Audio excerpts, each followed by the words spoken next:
Alors, mesdames, messieurs, bonjour. Alors, je ne vais pas citer, il y a trop de personnalités là, ça c'est le problème.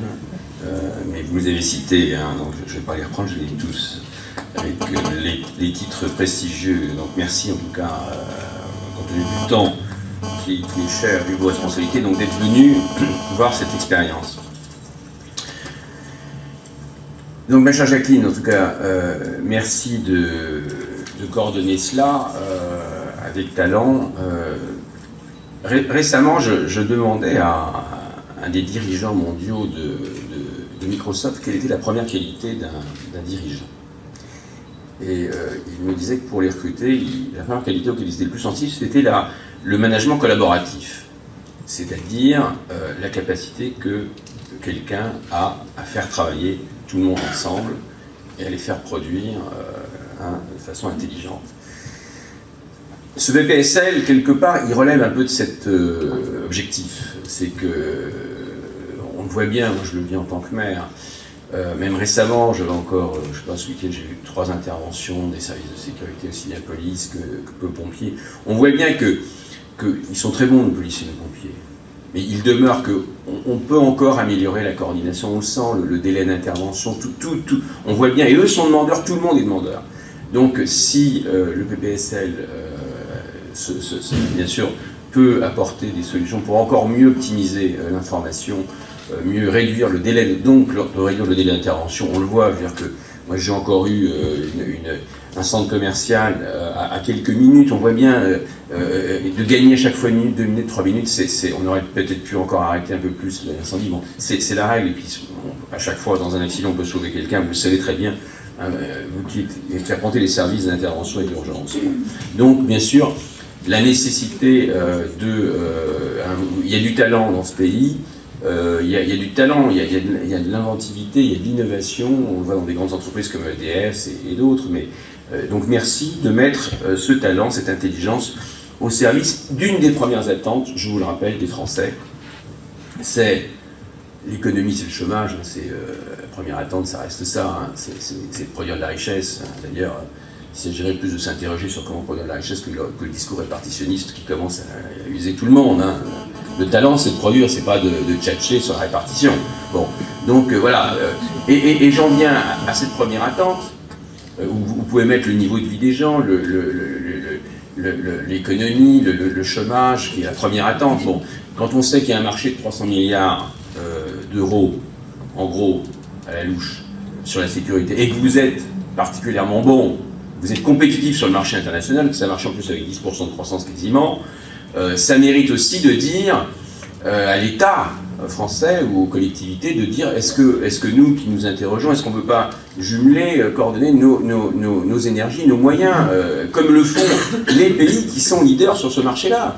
Quand je vais à un salon de la défense et que je vois les militaires américains qui sont là derrière les industriels, qui présentent les produits, etc., puis nous, on y va avec toute la culpabilité, l'économie de marché à la française, là, le profit c'est vilain, un riche c'est un voleur, une entreprise c'est limite un lieu d'exploitation de l'homme par l'homme. Bon, mais c'est vrai qu'il faudrait un peu la faire bouger cette culture, hein, parce que je vous rappelle quand même que vous perdez un point de croissance, votre niveau de vie, votre niveau de retraite, tout, vous le perdez parce que vous avez toujours, enfin, certains, beaucoup, d'une façon majoritaire, on n'a pas compris l'économie de marché.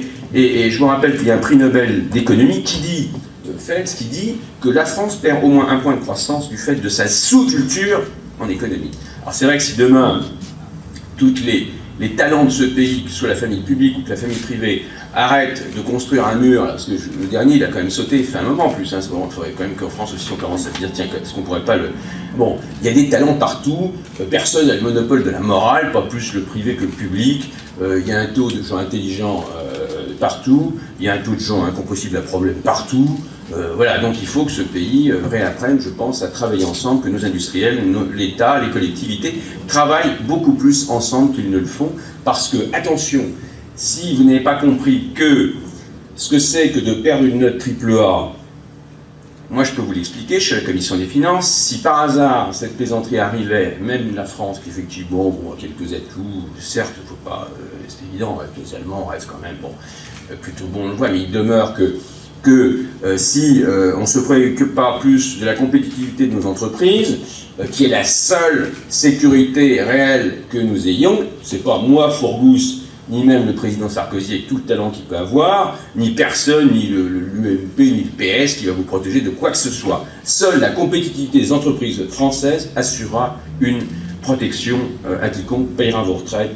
Donc il est d'autant plus important d'améliorer cette capacité collaborative, comme on disait tout à l'heure, que Microsoft nous rappelait, de faire travailler tout le monde ensemble. Alors maintenant, il est évident que dans la fonction publique, il y a des missions régaliennes qui ont des contraintes, etc. Dans le privé, ils ont d'autres contraintes. Mais en tout cas, la subtilité, l'intelligence, le talent, ce qui va faire réussir ce pays, c'est votre capacité à travailler ensemble, à faire tomber ces murs qui font perdre beaucoup de temps et qui affaiblissent, bien sûr,